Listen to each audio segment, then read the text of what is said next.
오늘은 예수님께서 온 인류를 구원하시기 위해 이 땅에 오신 성탄절을 앞둔 대림절 넷째 주일입니다. 성탄절은 즐겁고 기쁜 날입니다. 그래서 메리 크리스마스, 기쁜 성탄이라고 이제 서로 인사합니다. 기쁜 날이기에 기쁘다 구주 오셨네 또는 기쁜 성탄이라고 찬양합니다. 첫 번째 성탄 때 천사는 목자들에게 보라, 내가 온 백성에게 미칠 큰 기쁨의 좋은 소식을 너희에게 전한다 라고 하면서 다윗의 동네에 너희를 위한 구주가 나셨다고 전했습니다. 올해 성탄절을 맞이하는 성도 여러분에게도 하나님께 주시는 기쁨과 즐거움이 가득하기를 간절히 축원합니다. 이 시간 옆에 있는 분들에게 성탄의 인사를 같이 나누겠습니다. 메리 크리스마스! 메리 크리스마스! 기쁜 성탄이 되기를 축복합니다. 기쁜 성탄이 되기를 축복합니다. 기쁜 성탄이 되시기를 축복합니다. 기쁜 성탄이 되시기를 축복합니다. 성탄절만큼 기쁨, 즐거움, 평화 이러한 말을 많이 사용하는 날도 없을 것입니다. 그러면 한번 생각해 보겠습니다. 정말 나에게 있어서, 여러분에게 있어서 성탄절이 그렇게 기쁘고 즐거운 날입니까? 내 인생에 있어서 가장 감격적인 날이 성탄절입니까?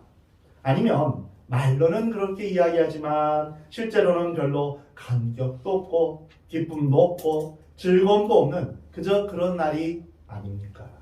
여러분의 솔직한 심정은 어떠하십니까? 우리에게 정말 기쁨이 없고 즐거움이 없다면 다시 한번 기쁨과 즐거움과 감격을 회복하는 그러한 성탄절이 되기를 주의 이름으로 축원합니다. 기쁨을 회복하는 성탄절이야말로 성탄절을 가장 잘 맞이하고 또한 의미 있게 지내는 것이 아니겠습니까? 그러면 어떻게 기쁨과 즐거움을 회복할 수 있겠습니까? 오늘 본문 말씀을 통하여서 우리는 하나님께서 우리에게 주시는 기쁨과 즐거움을 회복할 수 있습니다. 오늘 본문은 바벨론에서 포로 생활을 하고 있는 이스라엘 백성들이 해방의 소식을 듣고 기뻐하는 모습을 보여주고 있습니다. 이제까지 중동 지역을 지배하였던 바벨론이 망하고 페르시아, 이 성경에는 바사라고 나오는데요. 페르시아가 새롭게 등장하는데 페르시아의 고레스 왕이 모든 포로들을 본국으로 돌려보낸다 하는 소식이 전령을 통해서 전달된 것입니다. 이 소식을 들은 모든 포로들은 너무 기뻐서 함성을 지르며 노래를 부르며 춤을 추면서 즐거워했습니다. 이것을 행하신 분은 여호와 하나님이시다. 이것을 깨닫고 하나님께 영광을 돌리며 감사를 드렸습니다. 그런데 성경 기자는 이러한 현실적인 기쁜 소식만 전해준 것이 아니라 앞으로 있어질 더 놀라운 소식을 전해주었습니다. 바로 오늘 본문 이사야 52장 13절 이후에 있는 말씀입니다. 이사야 53장은 고난받는 종에 대해서 말씀하고 있는데요. 그는 주 앞에서 자라나기를 연한 순 같고 마른 땅에서 나온 뿌리 같아서 고운 모양도 없고 풍채도 없은즉 우리의 보기에 흠모할 만한 아름다운 것이 없도다. 그 연한 순 같은 그분이 오셔서 우리를 위해서 고난을 받으신다. 우리 대신에 채찍을 맞으신다라고 말씀하고 있습니다. 바벨론 포로에서 해방된 것이 기쁘냐? 이것보다 더 기쁘고 더 즐겁고 더 감격적인 소식이 너희에게 임할 것이다. 이사야 선지자가 말하고 있는 더 감격적이고 더 즐겁고 더 기쁜 소식은 바로 메시아 구세주의 탄생 소식입니다. 메시아 대신 예수님이 이 땅에 오셔서 모든 인간의 굴레를 벗어버리고 죄와 사망의 포로에서 너희를 해방시켜 줄 것이다. 이러한 소식을 전해준 것입니다. 이사야 선지자는 바벨론의 해방 소식을 통하여서 이것보다 더 기쁘고 즐거운 예수님의 탄생 소식을 우리에게 이언해 주신 것입니다. 그러면 예수님의 탄생 소식이 왜 세상의 다른 어떤 소식보다 더 기쁘고 더 즐겁고 더 감격적인 소식일까요? 이것을 바벨론 포로의 해방 소식과 비교해 보면 분명히 알 수 있습니다. 먼저 바벨론 포로에서의 해방은 이스라엘에 국한된 소식입니다.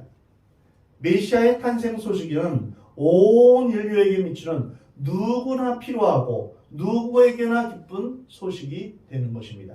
두 번째로 바벨론 포로에서의 해방은 육적인 해방만을 의미하지만 예수님의 탄생 소식은 영적인 해방이기 때문입니다.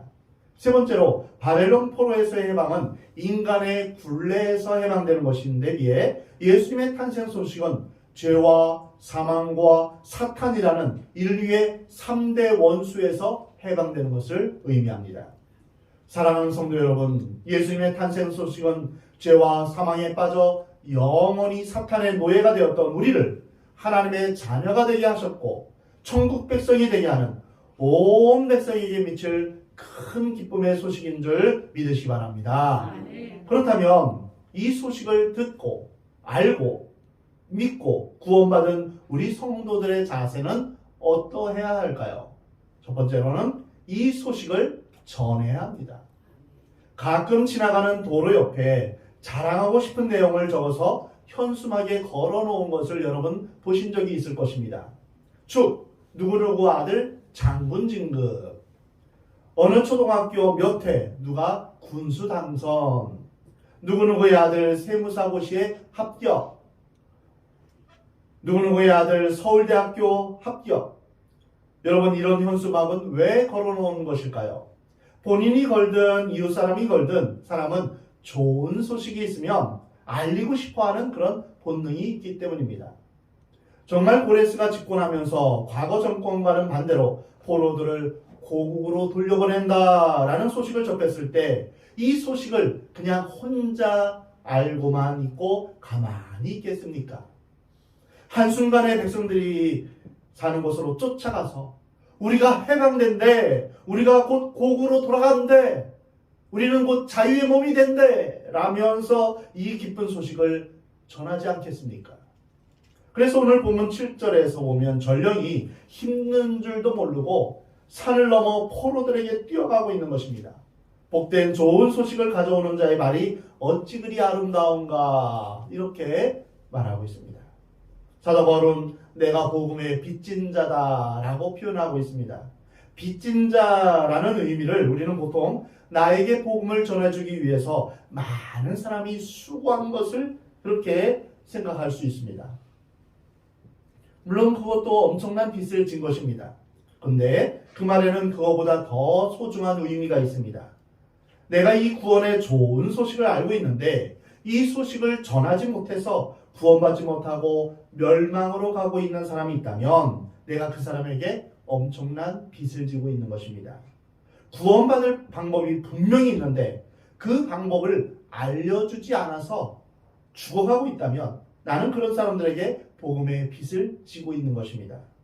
여러분 한번 생각해 보십시오. 불치병에 걸려서 수많은 사람들이 죽어가고 있는데 치료약이 개발되었다면 그 약을 먹으면 살 수 있다, 이것이 분명한다면 그것을 알려줘야 되지 않겠습니까? 그래서 그 사람들로 하여금 먹으라고 권해야 되지 않겠습니까? 우리에게도 역시 마찬가지입니다. 예수 그리스도는 우리의 생명이시며 우리의 구원이시며 우리의 능력이시며 우리가 하나님께로 가는 길이요 진리요 생명이 되신다. 이 복음의 말씀을 우리는 전해야 할 것입니다. 그들에게 복음을 전하기까지는 나는 빚을 지고 있는 것이다. 이것이 바로 사도 바울의 빚진 자의 의미입니다. 예수 그리스도의 복음은 정말 기쁜 소식입니다. 모든 사람이 들어야 할 소식입니다. 누가 복권에 당첨되었다, 축택 청약에 당첨되었다, 이러한 소식은 당첨된 사람만 기쁜 소식입니다. 월드컵에서 어느 나라가 우승했다, 또 올림픽 어느 종목에서 어느 나라가 우승했다, 이 소식은 그 나라 사람만 좋은 소식입니다. 그러나 예수 그리스도가 이 땅에 태어난 소식은 이 세상 모든 사람이 들어야 할 기쁜 소식이며 복된 소식입니다. 이 세상에서뿐 아니라 영원한 세상에서 복을 받게 되는 복된 소식입니다. 사랑하는 성도 여러분, 이 좋은 소식, 복된 소식을 우리가 전해야 하지 않겠습니까?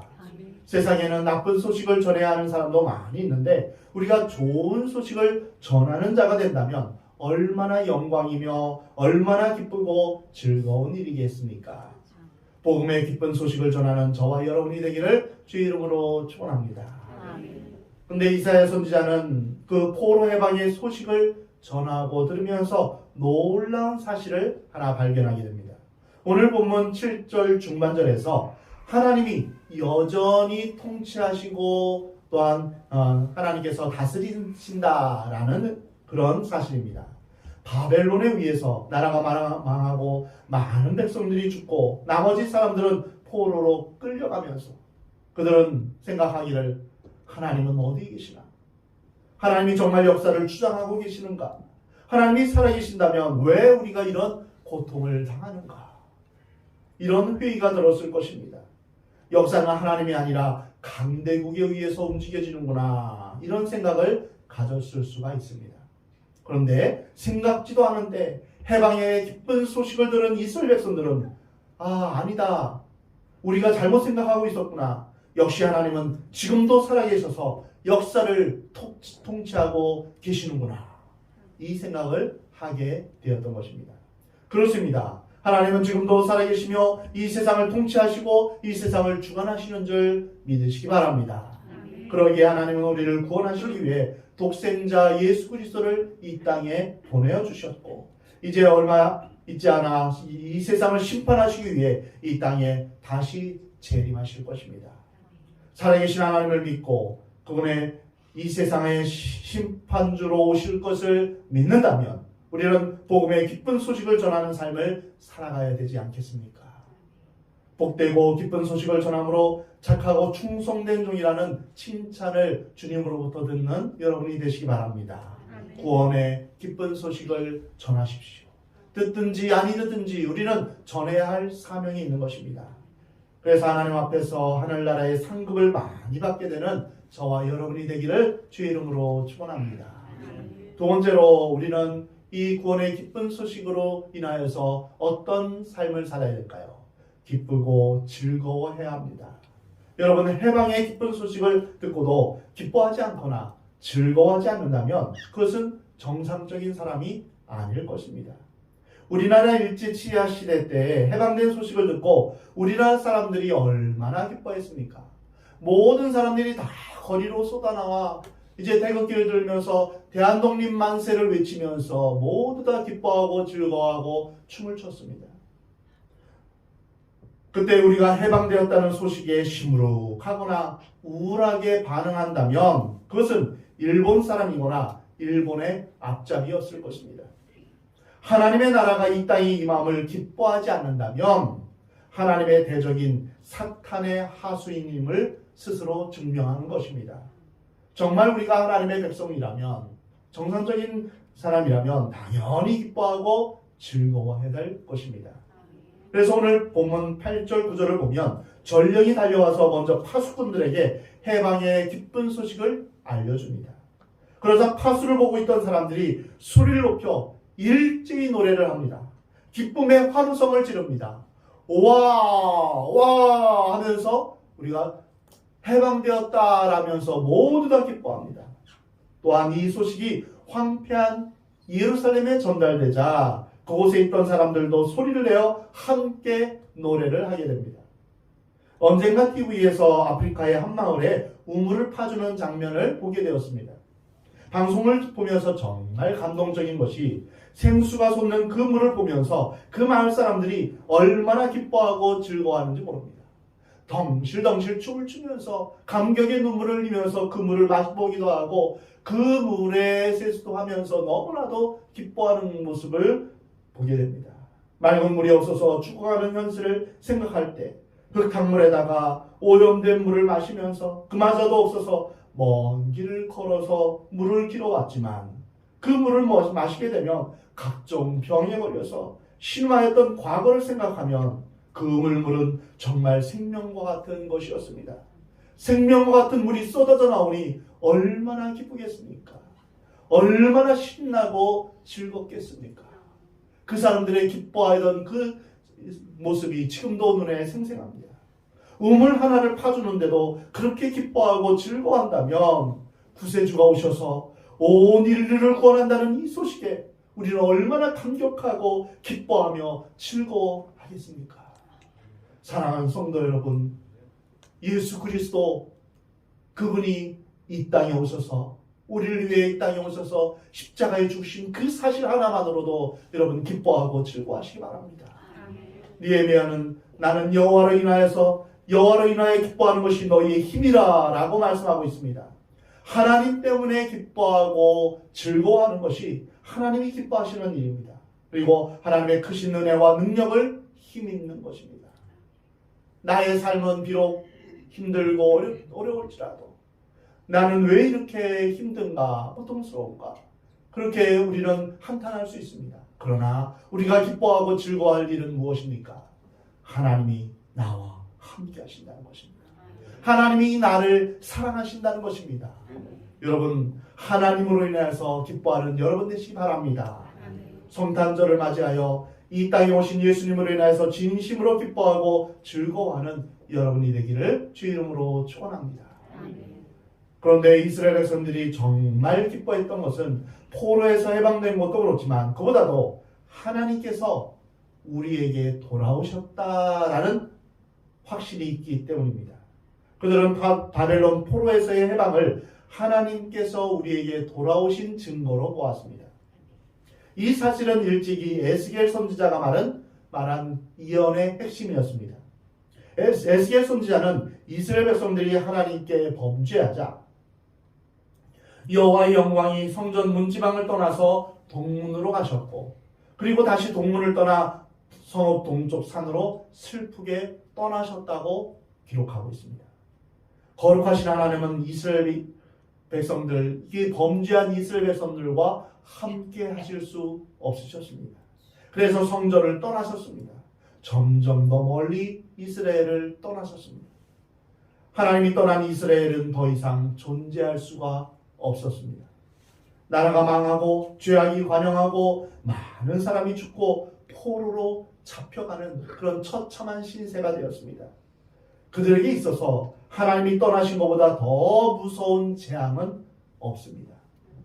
우리의 인생에도 마찬가지입니다. 모든 것을 다 가졌다 할지라도 하나님 없는 삶은 그야말로 재앙입니다. 지옥입니다. 하나님과의 관계가 회복되지 않은 채 살아가는 모든 것은 헛될 뿐입니다. 그런데 그 떠나가셨던 하나님이 다시 돌아오신 것입니다. 이것보다 더 귀한 소식이 어디에 있겠습니까? 하나님이 돌아오시면 그것으로 끝나는 것 아닙니까? 사랑하는 성도 여러분, 성탄절은 하나님이 우리와 함께 하심을 가장 잘 보여주는 사건입니다. 성탄절은 하나님이 우리와 함께 하시기 위해 인간의 몸을 입고 하나님께서 이 세상에 오신 날입니다.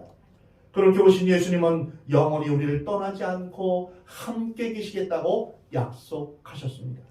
내가 결코 너희를 버리지 아니하고 너희를 떠나지 아니하리라. 약속하셨습니다. 하나님은 임마누엘의 하나님입니다.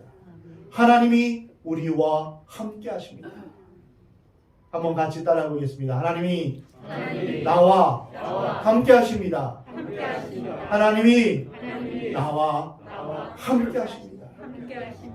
할렐루야. 성탄의 기쁨이 바로 여기에 있습니다.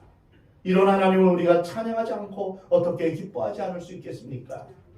우리와 영원히 함께 하시는 임마누엘의 하나님을 마음껏 찬양하며 기뻐하며 또한 감격하는 그러한 성탄절이 되기를 주의 이름으로 축원합니다. 세 번째로 우리는 이 소식으로 이 땅을 회복시키는 일을 힘써야 될 것입니다. 이사야 선지자는 해방의 소식이 사람들을 기쁘게 한 것뿐 아니라 그의 백성을 위로하셨고 예루살렘을 구속하셨다라고 기록하고 있습니다. 오늘 본문 9절 말씀입니다. 9절 말씀 같이 읽겠습니다. 시작. 너 예루살렘에 기쁜 소리를 내어 이는 여호와께서 그의 백성을 위로하셨고 예루살렘을 구속하셨습니다. 아멘.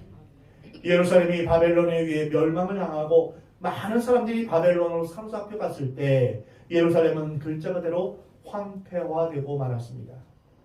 그때의 모습을 역대기 기자는 이에 토지가 황폐하여 땅이 안식년을 누린 같이 안식하여 70년을 지냈으니 여호와께서 예레미야의 입으로 하신 말씀이 이루어졌더라. 이렇게 기록하고 있습니다.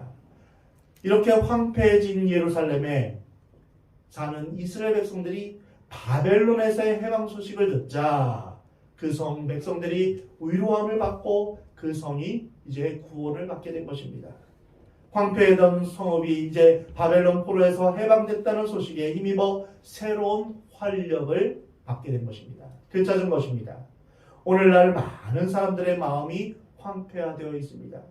죄악과 물질 만능주의와 음탕함으로 인하여서 현대인들은 영혼과 육체가 병들어 있습니다. 특히 올해에도 장기간 계속된 코로나로 인하여서 많은 사람들이 우울해하고 힘들어하고 있습니다. 우크라이나 전쟁과 경제 불황으로 인해서 사람들의 마음은 더 지치고 우울해지고 있습니다. 이런 황폐된 마음과 몸을 위로하고 회복하고 구속하실 분은 오직 예수 그리스도 한 분뿐이십니다. 그 예수님을 믿고 구원을 받을 때 우리는 회복될 수 있으며 또한 우리가 새롭게 변화될 수 있는 것입니다. 예수님은 우리를 구원하시기 위해 십자가에서 자신의 몸을 제물 삼아서 거룩한 제사를 드렸습니다. 이제 그 예수님을 믿기만 하면 어느 누구든지 어떤 죄인이든지 구원을 받게 되는 것입니다. 여러분들 중에서 혹 아직 예수님을 믿지 않는 사람이 있다면 지금 이 순간 예수님을 마음 가운데 모시며 예수님을 영접하시기 바랍니다. 예수님을 믿으면 거듭날 수 있고 변화될 수 있으며 새로워질 수 있음을 믿으시기 바랍니다. 누구든지 예수님 안에서 새로운 피조물이 되는 것입니다. 우리가 예수님 안에서 하나님께로 가는 길이 열린 것입니다. 사랑하는 성도 여러분, 예수님 안에서 우리는 행복해질 수 있습니다. 우리는 예수님 안에서 희망을 가질 수 있습니다. 예수님의 복음은 놀라운 구원의 능력을 가지고 있습니다. 주님이 마련해 놓으신 구원의 복음을 이제는 우리가 전해야 합니다. 복음을 전함으로 황폐화된 마음이 위로를 받고 구원을 받게 해야 합니다. 그 복음을 가지고 우리의 이웃과 형제와 열방으로 나아가야 합니다. 그래서 세상 모든 사람들이 구원을 얻기까지 쉬지 아니하시는 하나님의 역사에 우리가 동참해야 할 것입니다. 복음이 전파되는 곳마다 놀라운 하나님의 역사가 일어나게 될 것입니다. 세상은 더욱 새로운 모습으로 바뀌게 될 것입니다. 사랑하는 성도 여러분, 다시 한번 주님의 성탄이 여러분에게 기쁜 소식이 되기를 주의 이름으로 축원합니다. 하나님이 함께 하시는 성탄절이 되기를 주의 이름으로 축원합니다. 복되고 기쁜 소식을 전하는 여러분 되시기 바랍니다. 그래서 기쁨과 즐거움으로 주님을 찬양하고 기쁨으로 주님을 기뻐함으로 주님의 능력을 힘입어서 온전히 하나님과 동행하는 여러분의 삶이 되기를 주의 이름으로 축원합니다.